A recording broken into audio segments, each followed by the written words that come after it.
개장 전 해외 시장에 대한 흐름을 분석해보는 시간입니다. 해외 시장 분석 블로우크 이동훈 대표 전화 연결해서 알아보도록 하겠습니다. 대표님 안녕하세요. 예, 안녕하세요. 네, 어제는 어떤 일이 있었는지 브리핑 부탁드리겠습니다. 예, 초반 약세로 출발했던 증시는 중반 넘어가면서부터 상승 전환했고 끝까지 그 상승세를 유지하면서 마감되는 그런 모습을 보였습니다. 초반에는 시장 흐름이 조금 좋지 않았습니다. 유럽 시장이 좀 약세를 보였고 여기에다가 또 금리 상승에 대한 어떤 보고서, 이 관련된 보고서가 또 여기저기서 나오면서 투자자들을 좀 압박을 했는데요. 우선 골드만삭스에서 향후에 미국 10년물 국채 금리가 3.5%까지 올라갈 수도 있을 것이다. 이렇게 이제 전망을 했습니다.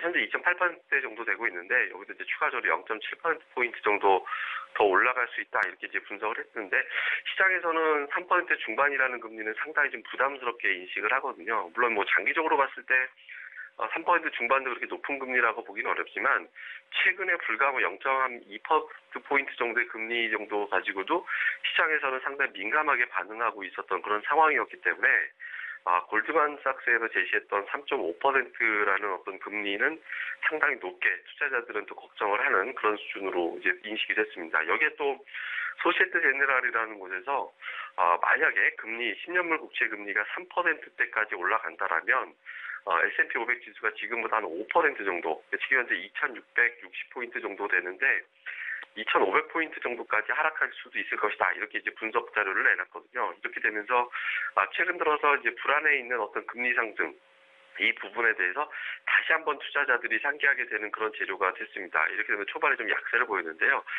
그렇지만 중반 넘어가면서부터 미국의 금리가 좀 안정되는 그런 모습을 보였고 또 당국자들의 어떤 시장 안정을 유도하는 그런 발언이 이어지면서 상승으로 전환이 되는 그런 모습이 나타났습니다. 우선 파웰 의장이 오늘 이제 취임식을 했는데 금융시장 안정성을 주시한다. 미국 경제는 상당히 탄탄하다. 그리고 이제 글로벌 경기도 상당히 좋다. 그리고 이제 정치권에서 이제 올 수 있는 어떤 압력에 대해서 견디겠다. 이런 어떤 취지의 발언들을 쏟아냈는데요. 가장 시장에서 주목했던 것은 금융시장 안정성에 주시하겠다라는 겁니다. 사실 이 내용만 놓고 보면 월가에서 좋아할 만한 내용은 아닙니다. 이게 한마디로 금융규제 완화하겠다라는 취지하고 좀 다른 어떤 시각으로 보여지거든요. 그러니까 파웰 의장 자체가 금리에 대해서 유화적이지만 규제에 대해서도 상당히 유화적인 걸로 알려져 있거든요. 그러니까 규제를 좀 완화하는 쪽으로 많이 정책을 펼치지 않을까 이런 기대감이 좀 있었는데 금융시장 안정성에 주시하겠다라는 얘기는 현재 금융 규제 자체를 좀 유지하거나 완화하는 수준에 그칠 것이다 이렇게 파악이 될 수 있는 부분이거든요. 그래서 이런 발언을 했다라는 점에서는 시장에서 약간 이제 좀 실망하는 부분도 없잖아 있었습니다. 그렇지만 이제 전 세계 경기 자체가 10년 내에 가장 좋다라고 얘기를 하고 있고 외부적인 어떤 충격이라든가 압박에도 불구하고 연준에서 추구하는 어떤 기존의 어떤 정책을 꾸준하게 유지하겠다라고 발언을 했는데 파웰 의장 자체가 좀 매파적이라기보다는 좀 비둘기파적인 인사로 좀 알려져 있거든요. 물론 이제 외부에서 압력은 정치권에서 금리를 천천히 올려라 이렇게 압력을 가할 수도 있다라는 쪽이긴 하겠지만 파웰 의장 자체 자신의 성향대로 뚜벅뚜벅 가겠다라는 쪽으로 또 해석이 될 수 있기 때문에 점진적인 금리 인상 쪽으로 시장에서 또 일부터 해석을 했습니다. 그렇게 되면서 시장이 좀 일부 안정이 되는 그런 부분들도 이제 좀 나왔다 이렇게 봐야 될 것 같고요. 그리고 이날 파웰 의장보다 더 시장에서 주목을 받았던 것은 로레타 클리브랜드 연준 총재였습니다. 이 사람의 발언이 상당히 어떤 좀 시장에서 우호적으로 해석이 됐었는데 사실 상당히 좀 매파적인 인물이었거든요. 그러니까 금리를 좀 가파르게 올려야 된다. 금리 인상을 좀 주장을 하는 그런 인사였는데 최근에 금융시장이 워낙 좀 충격을 많이 받다 보니까 좀 유화적인 제스처를 좀 취했습니다. 이날 연설에서 당연 속도로 금리를 올리는 것이 적당하다라고 본다 이런 발언을 했는데 이 사람의 성향상 사실 나오기 힘든 발언이었거든요. 상당히 좀 매파적인 어떤 인사였는데 당연 속도라고 하면 금리 인상 한 2차례 정도밖에 안 되는 거잖아요. 그러니까 4번 금리 인상한다라는 내용과는 좀 거리가 멀기 때문에 3월 만약에 연준에서 금리를 올릴 경우 거기에 나오는 어떤 내용에서는 향후에 점진적으로 금리를 올릴 것이다. 이런 내용이 포함되지 않을까. 이렇게 이제 시장에서는 해석을 했습니다. 이렇게 되면서 시장이 좀 안정이 되고 금리가 실제로 또 하락하고 이런 데 좀 일조를 하면서 증시가 좀 올라갈 수 있는 그런 기반을 만들었다. 이렇게 봐야 될 것 같습니다. 미 증시는 이렇게 상승을 했습니다만 유럽 증시는 좀 하락하면서 마감이 됐는데요. 금리가 좀 올라가는 그런 모습이 영국에서 좀 나타났고 그리고 기업들별로 실적이 좀 등락이 나오고 통신주가 약세를 보인다든가 이런 움직임이 좀 나오면서 전체적으로 좀 약세를 보였는데 최근에 유럽 시장에서 크게 작용하는 이슈는 금리 그리고 환율입니다. 근데 이날 유로화가 또 강세를 보였거든요. 그러니까 이렇게 강세를 보이다 보니까 기업 실적에 대한 어떤 우려감 이런 부분들이 작용을 하면서 전체적으로 유럽 시장은 좀 부진하게 마감이 되는 그런 모습을 보였습니다. 이날 이제 지표도 좀 잘 살펴봐야 되는데 우선 첫 번째는 이제 달러화인데요. 그 달러화가 비교적 큰 폭으로 하락을 했습니다. 달러 인덱스가 전일 대비 0.46%, 거의 0.5% 가까이 하락하면서 90 이하로 내려왔고 89.65까지 내려오는 그런 모습이 나타났는데 유로화가 좀 강세를 보였습니다. 그러니까 이제 영국에서의 어떤 호재들 이런 것들이 좀 작용을 했고 최근 들어서 이제 미국에서 점진적인 어떤 금리 인상이 단행되지 않을까 이런 어떤 부분들이 연준 인사로부터 나오다 보니까 달러가 좀 약세를 보이면서 내려왔는데 지금 현실적으로 봐도 3월 이후에 다음 금리 인상은 빨라야 6월이다라는 걸 감안을 해본다면 달러가 아주 강하게 움직일 만한 동기는 찾아볼 수 없다라고 봐야 됩니다. 그리고 우리가 또 여기서 또 힌트 얻을 수 있는 게 달러가 점진적으로 상승한다는 얘기는 또는 상승폭이 꺾이기 시작했다는 얘기는 미국에서 금리 상승세도 어느 정도는 좀 진정이 된다 이렇게 해석될 수 있거든요. 그래서 달러의 하향 안정 이거는 좀 금리와 연결 지어볼 때 주목해 볼 만한 변화다 우리가 좀 이렇게 봐야 될 것 같고요. 반면에 이제 국제유가는 보통 달러가 약세 보일 때는 올라가야 되는데 이날은 또 내려왔습니다. 0.2% 정도 하락하면서 59달러 초반까지 내려오는 그런 모습을 보였는데 역시 또 생산량 증가가 또 이제 문제가 됐습니다.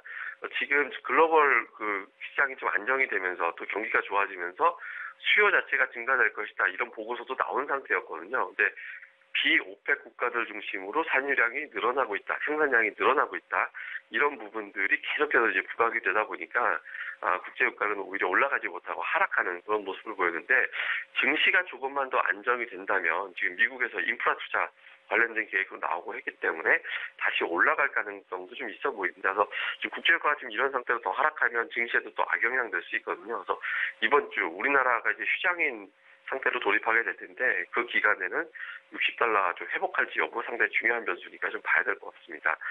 그리고 이제 변동성 지수도 좀 집중해서 봐야 되는 지표죠. 근데 이날 2% 그러니까 추가 하락하면서 25대까지 이제 밀려 내려왔는데 최근에 그 변동성 지수가 이제 급등하는 국면에서 반대 매도라고 표현해야 되나요? 그러니까 알고리즘 매매에 연동되어 있는 그런 매도가 상당히 많이 출회된 것으로 알려져 있거든요. 그 매물 출회 이후에 미증시도 또 안정이 되고 있고 그리고 이제 또 이 지표 자체도 추가적으로 나올 만한 매물이 그렇게 많지 않다 이런 식으로 좀 해석하는 그런 물량이 좀 이제 그런 인식이 좀 있다 보니까 2% 정도 하락하면서 25대까지 내려오는 이제 그런 모습을 보였습니다.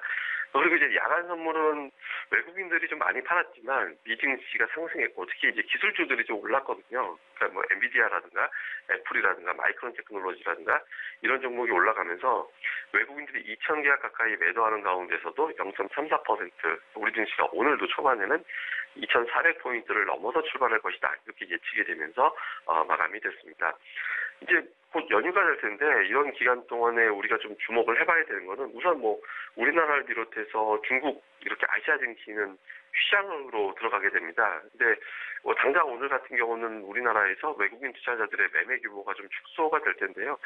그동안에 이제 주로 외국인 투자자들의 어떤 매도 압박 속에서 하락세를 보였던 아시아 증시가 외국인의 매도가 좀 진정되는 상황이 될 수 있다는 점에서 보면 뭐 그렇게 나쁘지는 않아 보이긴 합니다. 근데 어쨌든 아시아 증시 휴장에 따라서 글로벌 증시 전체적인 어떤 거래 대금이 좀 축소가 되는 그런 움직임은 나올 텐데 이 연휴 기간에 몇 가지 중요한 어떤 요소들이 좀 나오게 되거든요. 우선 지표상으로 볼 때는 12월 기업 재고 그리고 이제 미국의 소비자 물가지수 이런 게 이제 줄줄이 나오게 될 텐데 12월 기업 재고 같은 경우는 예상치 0.3% 정도의 어떤 증가 예상하고 있거든요. 그러니까 이 정도 나온다라고 하면 뭐 비슷하게 나온다라고 하면 뭐 경기가 계속해서 좋다 이렇게 이제 해석이 될 수 있기 때문에 좀 양호하게 시장에서 반응할 수 있을 텐데 시장에서 가장 중요하게 보는 거는 내일 이제 나오게 될 텐데요. 1월 소비자 물가지수입니다. 지금 이 지표가 사실 매월 나오기도 하고 해서 뭐 이렇게 중요도가 상대적으로 뭐 물론 중요한 지표긴 합니다만은 시장에서 가장 집중적으로 주목받던 지표는 아니었거든요. 근데 지금 내일 나오는 이 소비자 물가 지수에 따라서 또 금리라든가 증시가 또 출렁 걸릴 가능성이 있는 게 예상치는 우선 0.3%, 전월 대비 0.3%, 작년 대비 1.9% 정도의 증가를 예상을 하고 있거든요. 근데 만약에 이 수치가 예상치를 크게 뛰어넘어서 뭐 기준을 대략 잡자면 전월 대비 0.5%, 전년 대비 뭐 2.2% 정도 내외 정도 수준으로 올라가는 그런 수준이 나오게 된다라면 물가가 가파르게 올라가면 연준은 당연히 금리를 가파르게 올릴 것이다. 이렇게 또 해석을 할 수밖에 없게 되는 거죠. 이 부분은 시장에서 또 압박 요인이 될 수 있거든요. 그래서 만약에 이제 소비자 물가 지수에 나오는 수준에 따라서 시장은 또 금리가 출렁거리고 또 이게 또 지표가 또 증시가 또 출렁거리는 흐름이 나올 수는 있습니다. 다만 우리가 잘 생각해 보면 연준의 목표 물가는 2% 정도거든요. 근데 목표가 이제 2% 전후를 유지를 하는 게 연준의 어떤 목표라고 본다라면 2% 나온다라고 해서 물가가 금리를 가파르게 올리는 게 아니라 추이를 보면서 올리는 속도를 조절하는 거지 뭐 가파르게 반드시 올린다라고 볼 수는 없거든요. 그러니까 이런 어떤 변동성이 나올 때는 뭐 추세적인 어떤 변화보다는 일시적인 어떤 변화 요인 정도는 될 겁니다. 그렇지만 시장에서 어쨌든 워낙 중요하게 보는 지표니까 어떻게 나오는지 좀 집중적으로 내일은 이 수치 하나 좀 봐야겠다 이렇게 봐야 될 것 같고요.